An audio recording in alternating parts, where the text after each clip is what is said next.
Good morning, everybody. Sorry I'm a little bit late. A little bit of a snafu with the technology. Of course, that's going to happen.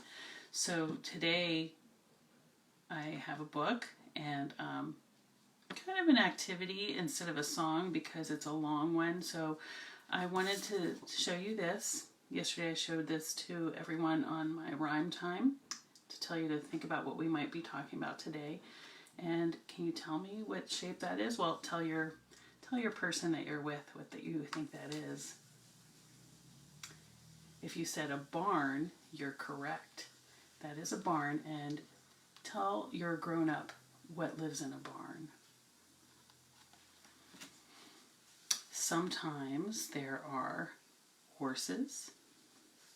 I have two of those. And sometimes there are cows. I think I have another one of those. That's a sheep. Here's one. Here's a different kind of cow. There you go. And sometimes there are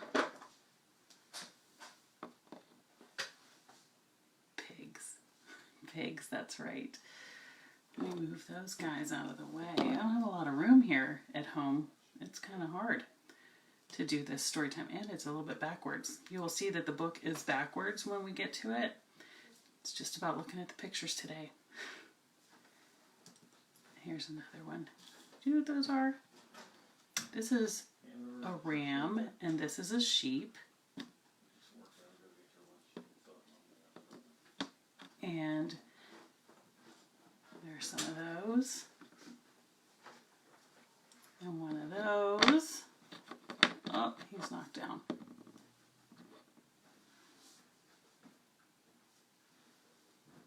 A rooster and a chicken. Now the ram, I didn't mention, that's a boy sheep, just so you know. And we'll move these guys out of the way. And girls, they're girls too.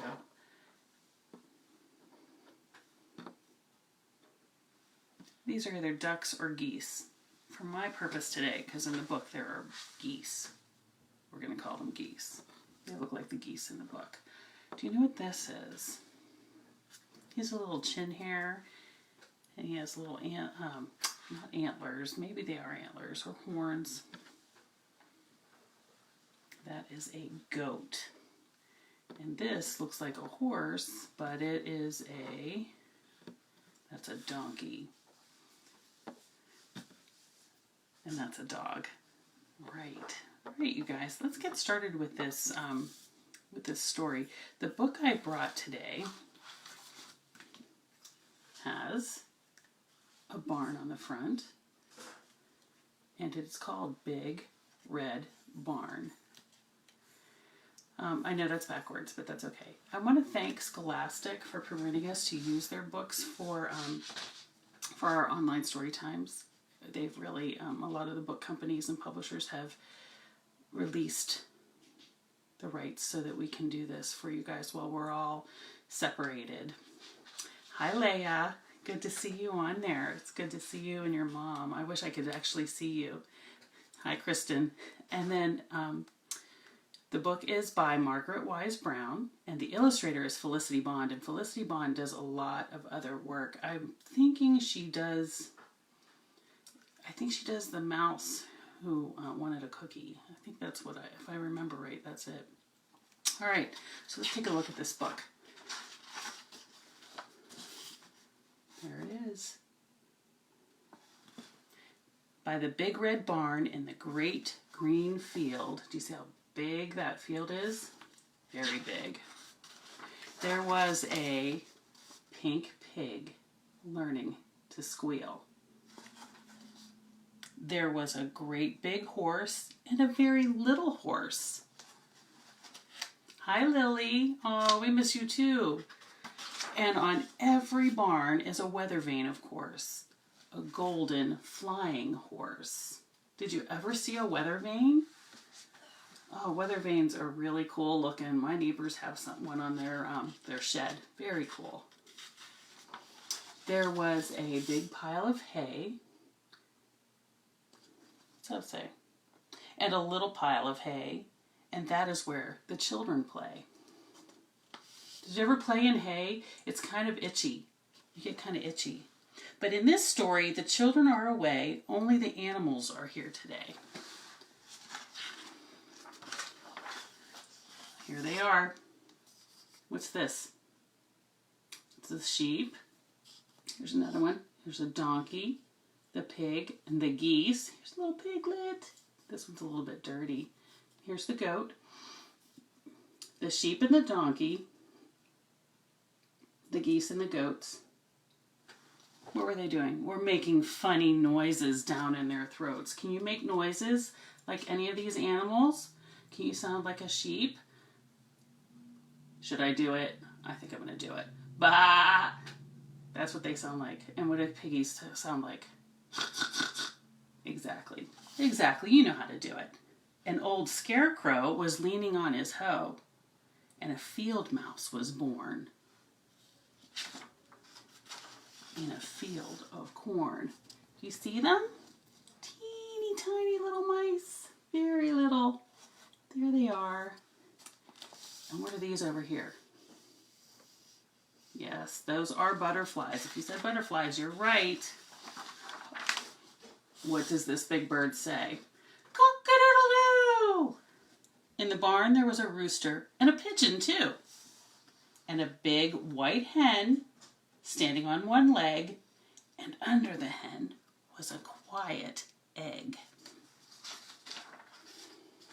There was a bantam rooster and a little bantam hen with a big clutch of eggs. Count them. There are 10. Now, they're really tiny, but I did bring a basket of eggs in so that we can count them a little bit later. Cock-a-doodle-doo! Moo! Moo! There was a big brown cow and a little brown cow. Oh, wait till you see. Look at that kitty jumping out of the window. There was an old black cat. Meow, meow. And a tiger tomcat. Meow, meow. And little kittens. How many are there? 1, 2, 3, 4. And these are puppies. There's another kitten, a 5th kitten. Man, they're all mixed up. There was a big red dog. Woof, woof, woof. With some little puppy dogs, all round and warm. And they all lived together in the big red barn. You see them all? And they played all day in the grass and in the hay. You guys need to get outside and do that too. Hopefully it quits raining. When the sun went down in the great green field, the big cow lowed and the little pig squealed. See him squealing down there? The horses stomped in the sweet warm hay, and the little donkey gave one last bray. Hee-aw, hee-aw. The hens were sleeping on their nests. Oh my goodness, this picture is looking so dark. What do you think's happening? Even the roosters took a rest. The little black bats flew away. I didn't even know there were bats. Oh my goodness. Out of the barn at the end of the day. And there they were, all night long, sound asleep. Can you see them sleeping? Do you see them? Look how quiet it is. So quiet. In the big red barn. All right. All right, so I did bring the eggs in. These are not real eggs. They're plastic. We've used these before in crafts. Can't remember. We just did something with them, and now I can't remember already. Hey, who is an egg? We've talked about this during story time. Do you remember who was the egg and he sat on a wall? Humpty Dumpty. All right, let's count these eggs. There's 1, 2, 3, 4, 5, 6, 7, 8, 9, 10. There are 10 eggs, just like they said in the book. Let me put this back in the basket. So what I'd like for you guys to try to do today is to look through magazines or books for animals and maybe draw some of your own. Can you draw your own big red barn and draw little animals to go with them, or even cut them out of some magazines? You have to ask mom or dad or grandma or whoever you're with today if you can do that. Drawing them would be really cool, and if you could have them take a picture of it and post it on our website, our Facebook page, I would love to see that. That'd be great. If you can't do it, you can email it to me, and that is srider, S-R-I-D-E-R, at beaverlibraries.org. I'd love to see some artwork because crafts are so much fun and I miss them. So you guys have a great day. I might be back this afternoon with a little quick rhyme like I was yesterday. What else I'm going to do? And I have a surprise for later in the week. I think we're going to make some salt dough here at home, and I'm going to just show you guys how to do that. So maybe you could do it yourself at home and make stuff with it. And the other surprise is I have a dinosaur egg my son gave me for Christmas that I've been wanting to know what to do with, and now I can do it for you guys. So I don't know what day that is. So keep an eye out on Facebook for all that stuff. I'll see you guys soon.